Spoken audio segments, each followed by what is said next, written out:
Vision is arguably the most powerful sense we have. Touch tells us what's near, hearing alerts us to what's behind. But sight, it shows us the future. A predator, a cliff, a face we love, the right image at the right time can change the course of your life or save it. That's why we fight so hard to keep it. We wrap our eyes in lenses, we poke them with plastic, we burn and reshape them with lasers, all to preserve this precious, fragile signal, just a few photons hitting the back of a dark, jelly-filled chamber. But what happens when those tools fail you? When you've lost your glasses, your contacts are out, and your world turns to blur, you still have a secret weapon, a trick, one that sounds almost laughably simple. Make a small hole, look through it, and suddenly the world becomes clear again. It's not magic, it's not a myth. It's physics, and it works even if your vision is terrible. Try it. Take off your glasses, curl your fingers into a tiny circle. Hold it up to your eye, look through the pinhole. It's immediate. A soft edge sharpens.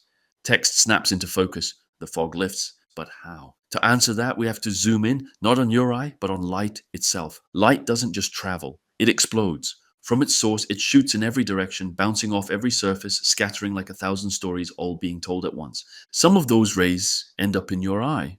And if they enter at the wrong angle, they don't just tell a wrong story, they smear every detail. A face becomes a blob, a sign becomes a smudge. Your eye has one tool to deal with this chaos, the lens. That little curved layer behind your iris bends light rays toward a single point. It filters the mess into order, turning a wild storm of photons into a focused image on your retina. From that focused image, your brain builds everything, a landscape, a memory, a warning. But here's the catch. Your lens isn't perfect. In fact, it's deeply flawed because it can only focus on one distance at a time. That's why when you stare at a screen, the world behind it goes fuzzy. Or when you try to read a menu while driving, the road disappears.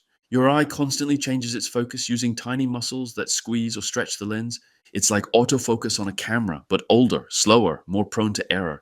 And when age hits those muscles, or when the shape of your eye is just slightly off, the system breaks. Welcome to nearsightedness, farsightedness, astigmatism, you name it.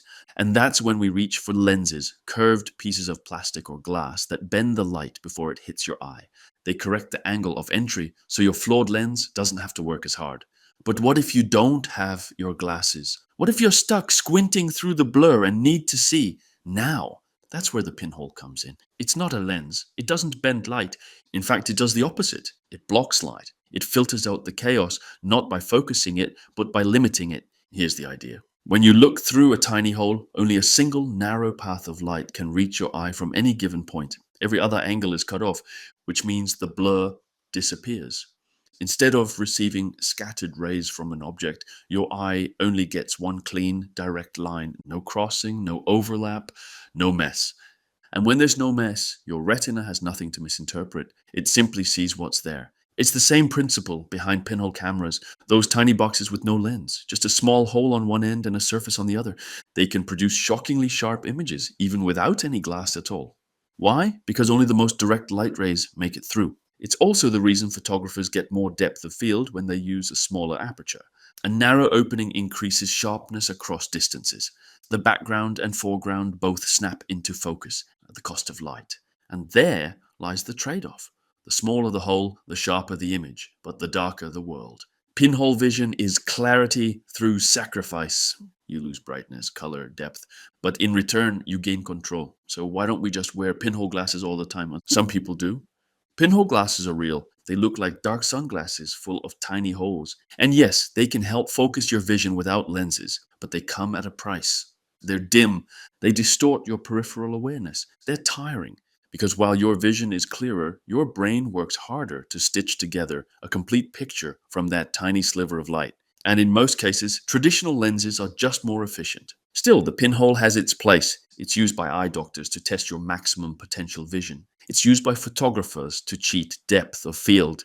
It's used by survivors in emergencies. And now it's in your pocket, or more accurately, in your hand. But there's something deeper here, something more than a life hack, because the pinhole isn't just a trick, it's a metaphor, a symbol of focus, of narrowing your attention until what matters becomes clear. In a world full of noise, social media, emails, distractions, you can feel like your vision is being flooded from every direction, blurry, overwhelmed, not by your eyes, but by your mind. And what do we do in those moments? We make a pinhole in the chaos, and suddenly things come back into view.